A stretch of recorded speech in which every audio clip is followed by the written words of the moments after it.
Welcome to world of technical. मैं लश्कार आज आपको वर्कशॉप कैलकुलेशन का टॉपिक गैसों के गुण पढ़ाने जा रही हूँ। इससे पहले हमने कार्य, शक्ति, ऊर्जा और क्वथनांक, गलनांक ये क्या होते हैं ये वाला टॉपिक कंप्लीट किया था। इसको अच्छे से पढ़ना ताकि अच्छे से समझ में आए। करते हैं स्टार्ट आज का टॉपिक, गैसों के गुण, प्रॉपर्टीज ऑफ गैसेज। गैस क्या होती है? पदार्थ की कितनी अवस्थाएं होती है? 3। पदार्थ की कितनी अवस्थाएं होती है? 3। जैसे ठोस, द्रव और गैस। ये हो गई गैस, ये हो गई लिक्विड, ये हो गया सॉलिड। सॉलिड का गुण क्या होता है? सॉलिड में जो कण होते हैं वो क्या होते हैं? पास पास। द्रव में थोड़े दूर दूर होते हैं और गैस में बहुत ही ज़्यादा दूर होते हैं। इनके मध्य क्या होता है? आकर्षण बल ज़्यादा होता है, मतलब ये जल्दी अट्रैक्ट करते हैं। पास में होते हैं इसलिए क्या करते हैं? ये अट्रैक्ट ज़्यादा करते हैं। ये थोड़े दूर होते हैं, इनमें थोड़ा कम होता है अट्रैक्ट, और इनमें तो बिल्कुल भी नहीं होता। मतलब ये ज़्यादा दूर रहते हैं इसलिए होता है, लेकिन थोड़ा कम होता है इनमें आकर्षण बल। ये क्या हो गए? गैस, जिनमें क्या होते हैं? दूर दूर कण। इनकी संरचना निश्चित नहीं होती, मतलब ये जो गैसों के कण होते हैं वो क्या करते? गति करते रहते हैं, मतलब कभी इस साइड जाते कभी इस साइड जाते, एक जगह स्थिर नहीं रहते। तो इनकी क्या होती है? संरचना स्थिर नहीं होती। और इनको किसी भी बर्तन में रखने पर ना तो इनका आकार निश्चित रहता है और ना ही इनकी संरचना निश्चित रहती है, और ये अलग अलग दिशा में गति करते हैं। आज हम पढ़ेंगे गैस के बारे में।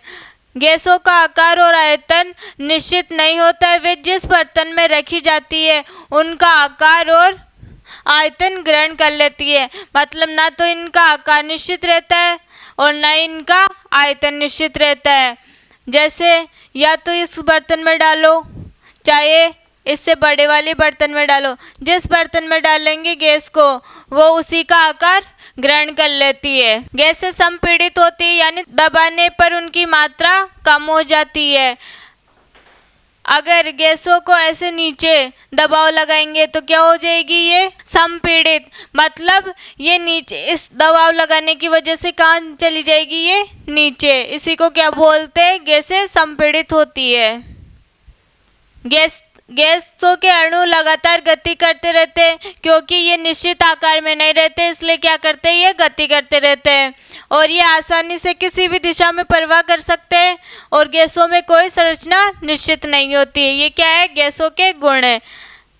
गैसों की संरचना निश्चित नहीं रहती, ये किसी भी दिशा में गति कर सकते हैं, और इन जिस भी बर्तन में इनको डालेंगे उसी में ये चेंज हो जाते हैं, मतलब इनका आकार और आकृति निश्चित नहीं होती है। अब पढ़ेंगे हम आदर्श गैस और वास्तविक गैस। आदर्श गैस क्या होती है? एक काल्पनिक गैस जिसके अणु नगण्य स्थान घेरते उनमें कोई आकर्षण नहीं होता है और जो परिणाम स्वरूप गैस के नियमों का पालन करती है। क्या है अंतर वास्तविक गैस और आदर्श गैस में? जैसे ये मान लो आर और आर, दो कण हैं जिनके मध्य क्या लग रहा है? M1 और M2 द्रव्यमान। इनमें क्या होता है? ये एक दूसरे को आकर्षण करते हैं। वास्तविक में क्या करते हैं? ये एक दूसरे को आकर्षण, और इनके बीच में दूरी क्या लगती है? R, मतलब A बराबर क्या होता है? M1 M2 और R², मतलब जितना आकर्षण बल ज़्यादा होगा उतनी दूरी कम होगी। ये दोनों अपोजिट में जितनी दूरी ज़्यादा होगी उतना ही फोर्स कम लगेगा। अगर देखा जाए तो आदर्श गैस नहीं होती, क्योंकि ऐसा कोई सा भी कण नहीं है जिसमें ऐसी कोई सी भी गैसें नहीं है जिनके मध्य आकर्षण बल नहीं लगता। ये तो एक काल्पनिक है। ये किसका फॉर्मूला होता है? बल का। 2 द्रव्यमान बटे में R का स्क्वायर।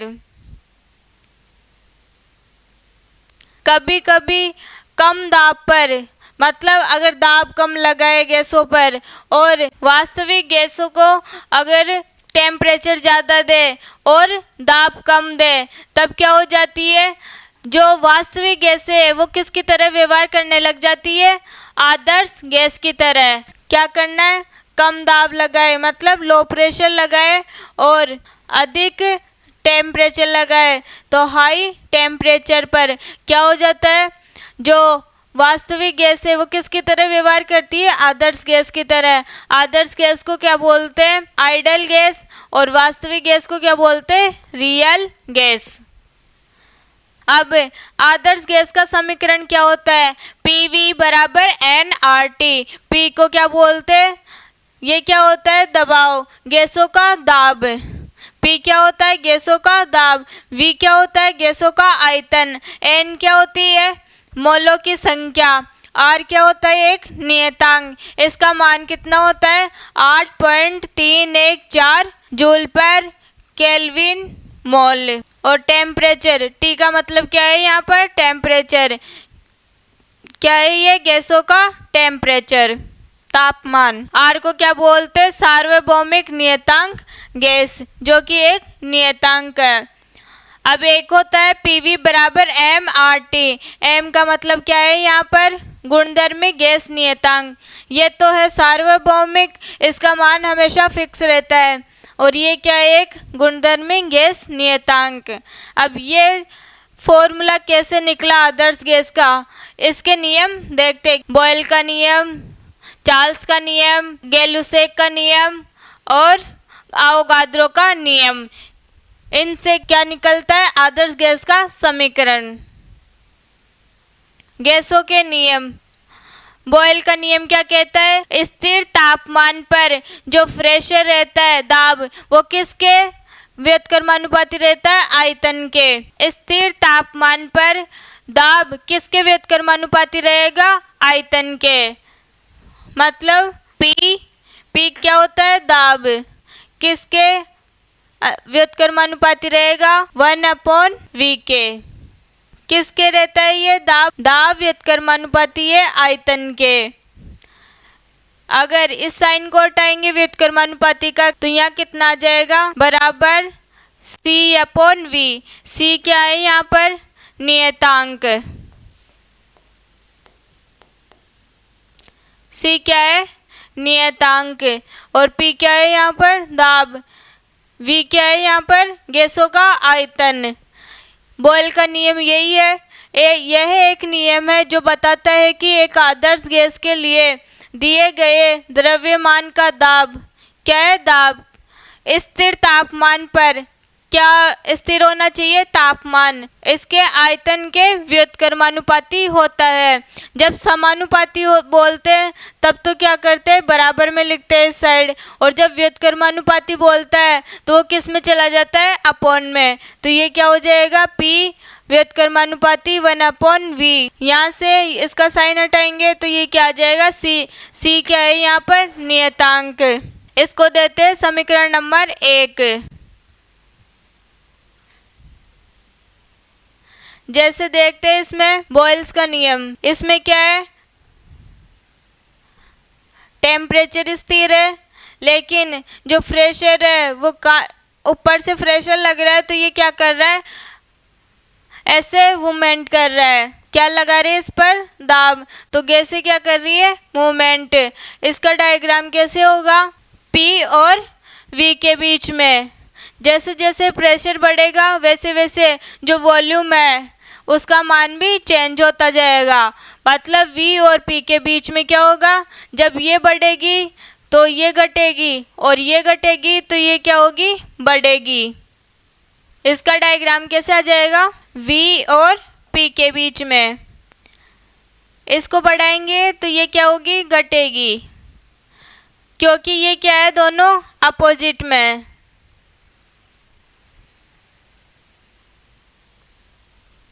अब है चार्ल्स का नियम, उसमें क्या स्थिर था, तापमान, इसमें क्या स्थिर रहेगा, दाब। इसमें दाब स्थिर रहेगा और जो आयतन है वो किसके समानुपाती होगा, तापमान के। दाब स्थिर रहेगा और किसके समानुपाती रहेगा? आयतन टेम्परेचर के। तो ये क्या हो जाएगा? पी तो क्या है इसमें? कांस्टेंट। और आयतन किस समानुपाती रहेगा? टेम्परेचर के। जब समानुपाती का साइन हटाएंगे तो बराबर में क्या आ जाएगा? C T. ये हो गया चार्ल्स का नियम। इसके लिए डायग्राम कैसे बनेगा? अब ये दोनों किस में है? समानुपाती में। तो जैसे जैसे आयतन का मान बढ़ेगा वैसे वैसे टेम्परेचर का मान बढ़ेगा। इसका डायग्राम कैसे हो जाएगा? ये। इसका मतलब क्या है कि ये बढ़ेगा तब ये भी बढ़ेगा साथ में।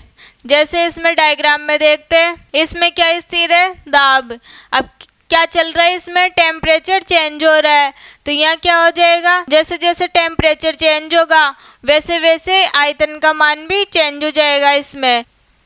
अब देखते हैं आगे गैल-लुसेक का नियम क्या बोल रहा है। गैल-लुसेक का नियम कि जब द्रव्यमान का दाब गैस के तापमान के समानुपाती होता है। अब इसमें क्या बोल रहा है? P किसके समानुपाती होगा? टेम्परेचर के। लेकिन नियत क्या रख रहे हैं इसमें, या स्थिर क्या रख रहे हैं? आयतन। इसमें V क्या है? स्थिर। मतलब इसी का मतलब क्या है यहाँ पर? कांस्टेंट। और P किसके समानुपाती है? टेम्परेचर के। ये कौन सा नियम है? गैल-लुसेक का नियम। यहाँ से समानुपाती का साइन हटाएंगे तो क्या लगेगा यहाँ पर? C T. सी क्या है? एक नियतांक। P अपॉन टी बराबर सी लिख सकते हैं यहाँ पर। ये क्या है? एक नियतांक। नियतांक को इंग्लिश में क्या बोलते हैं? कांस्टेंट। कांस्टेंट। अब आगे आवोगाद्रो का नियम। आवोगाद्रो में क्या होता है? जितना आयतन होगा और जितना तापमान होगा उतने ही संख्या में क्या होंगे? अणुओं की संख्या या मोलों की संख्या। सभी गैसों के लिए समान तापमान पर, समान आयतन, समान दाब पर अणुओं या मोलों की संख्या क्या होती है? समान।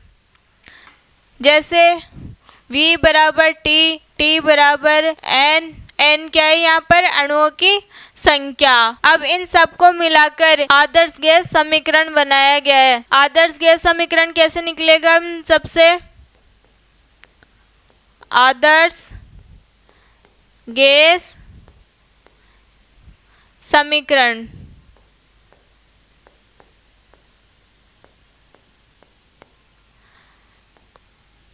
Idol gas equation. फर्स्ट नियम कौन सा था? बॉयल का नियम। बॉयल के नियम में क्या था? तापमान स्थिर था लेकिन जो दाब था वो किसके व्युत्क्रमानुपाती था? C अपॉन V के। ये तो हो गया बॉयल का नियम। दूसरा नियम क्या था? चार्ल्स का नियम। वो किसके समानुपाती था? आयतन किसके समानुपाती है उसमें? टेम्परेचर के। टेम्परेचर के। और जो गैल-लुसेक का नियम था वो क्या है? उसमें दाब किसके समानुपाती है? टेम्परेचर के। और जो लास्ट वाला नियम था कौन सा था? गैल-लुसेक के बाद आवोगाद्रो का नियम। आवोगाद्रो के नियम में क्या था? जितना आयतन होगा या जितना द्रव्यमान होगा, जितना तापमान होगा, जितना दबाव होगा वो किसके समानुपाती होगा? मोलों की संख्या के। T बराबर V बराबर P बराबर N। ये चार नियम हो गए। ये तो हो गया बॉयल्स का नियम, ये हो गया चार्ल्स का नियम, ये हो गया गैल-लुसेक का नियम और ये हो गया आवोगाद्रो की संख्या। इन सब को मिलाकर किसका समीकरण निकलता? आदर्श गैस का समीकरण। P बराबर क्या है? C upon V। ये V कहाँ चला जाएगा? इस साइड। अब V बराबर क्या है? CT। ये कहाँ चला जाएगा? P तो इसके साथ में आ जाएगा V के साथ में, और T कहाँ आ जाएगा? यहाँ। N इन सब के बराबर में क्या है? N। तो ये क्या हो जाएगा? N और T। इन सब नियतांक को मिलाकर एक कौन सा नियतांक बन जाएगा? R, जिसको क्या बोलते हैं? सार्वभौमिक नियतांक। सार्वभौमिक गैस नियतांक। यहाँ से क्या आ जाएगा समीकरण, PV बराबर nRT। P क्या है, गैसों का दाब, गैसों का दाब या प्रेशर। V क्या है, गैसों का आयतन, गैसों का आयतन।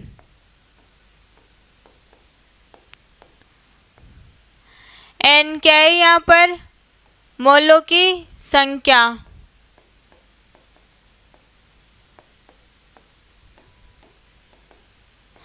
यहाँ R क्या हो जाएगा, सार्वभौमिक नियतांक। सार्वभौमिक गैस, सार्वभौमिक गैस नियतांक।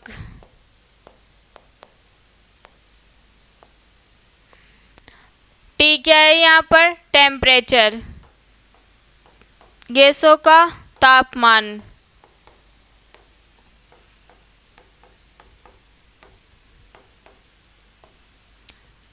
क्या है यहाँ पर, T गैसों का तापमान।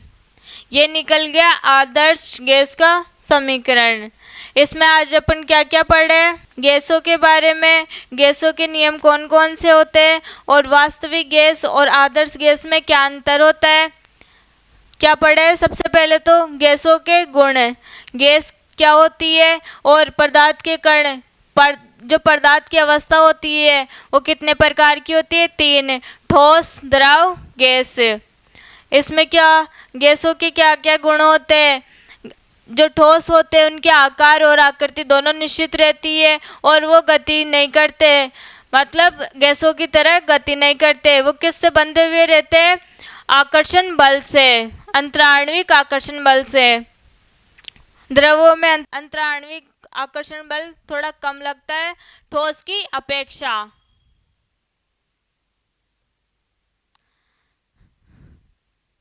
ठोस में क्या होते हैं, अणु पास पास होते हैं, द्रव में थोड़े दूर होते हैं, लेकिन गैस में क्या होते हैं, अलग अलग होते हैं, मतलब ये कहीं भी गति कर सकते हैं। इसके बाद हम पढ़े आदर्श गैस और वास्तविक गैस, इनमें क्या अंतर होता है। वास्तविक गैस से कभी कभी किसकी तरह व्यवहार करती है, आदर्श गैस की तरह। आदर्श गैस कौन सी होती है, एक काल्पनिक गैस है, जो होती तो नहीं है लेकिन माना जाता है। इनके मध्य क्या होता है, आकर्षण बल नहीं लगता है, इनके मध्य आकर्षण बल थोड़ा कम लगता है। इसके बाद हम पढ़े कि ये किस प्रकार कार्य करती है। इसके बाद आदर्श गैस का समीकरण। आदर्श गैस का समीकरण क्या होता है, PV बराबर nRT, और n क्या होता है, इसमें मोलों की संख्या, R क्या होता है, सार्वभौमिक नियतांक, T क्या होता है, गैसों का तापमान, P क्या होता है, गैसों का दाब, और V क्या होता है, गैसों का आयतन। ये निकलते कैसे आदर्श गैस समीकरण, इसके कितने नियम हैं, 4। एक तो बॉयल्स का नियम, चार्ल्स का नियम, और अवोगाद्रो का नियम, और गैलुसेक का नियम। बॉयल्स का नियम क्या बोलता है, टेम्परेचर है उसको स्थिर रखने पर जो दाब और आयतन एक दूसरे के क्या होते हैं, व्युत्क्रमानुपाती। ये क्या हो जाएगा, P व्युत्क्रमानुपाती 1/V। P क्या है, गैसों का दाब, V क्या है, गैसों का आयतन। इनके मध्य ग्राफ कैसे बनता है, ऐसे। जैसे जैसे आयतन बढ़ेगा प्रेशर क्या हो जाएगा, कम, और प्रेशर ज़्यादा बढ़ेगा आयतन क्या हो जाएगा, कम है। चार्ल्स के नियम में क्या स्थिर रखते हैं, दाब। ये किसके समानुपाती होता है, P तो क्या होता है इसमें कांस्टेंट, V किसके समानुपाती होता है, टेम्परेचर के। इसके मध्य ग्राफ कैसे बनेगा, जैसे जैसे वॉल्यूम बढ़ेगी वैसे वैसे क्या होगा, टेम्परेचर भी बढ़ेगा, क्योंकि V समानुपाती है किसके, टेम्परेचर के। समानुपाती में क्या होता है, दोनों साथ में बढ़ते हैं, और व्युत्क्रमानुपाती में एक बढ़ेगा तो एक घटेगा, एक घटेगा तो एक बढ़ेगा। इसके बाद गैलुसेक का नियम। गैलुसेक के नियम में क्या होता है, आयतन स्थिर रखते हैं, और जो दाब है वो किसके समानुपाती होता है, टेम्परेचर के।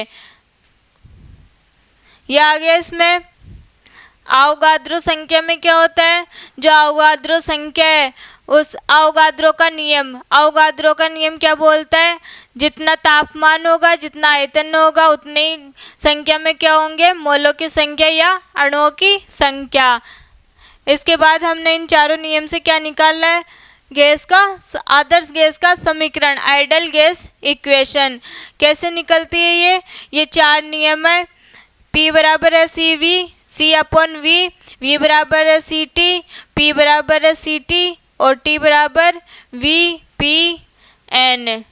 ये चारों नियम है। आज हमने पढ़ा है प्रॉपर्टीज ऑफ गैसेज। आज के लिए इतना ही। अब हम पढ़ेंगे नेक्स्ट क्लास में। तब तक के लिए नमस्कार।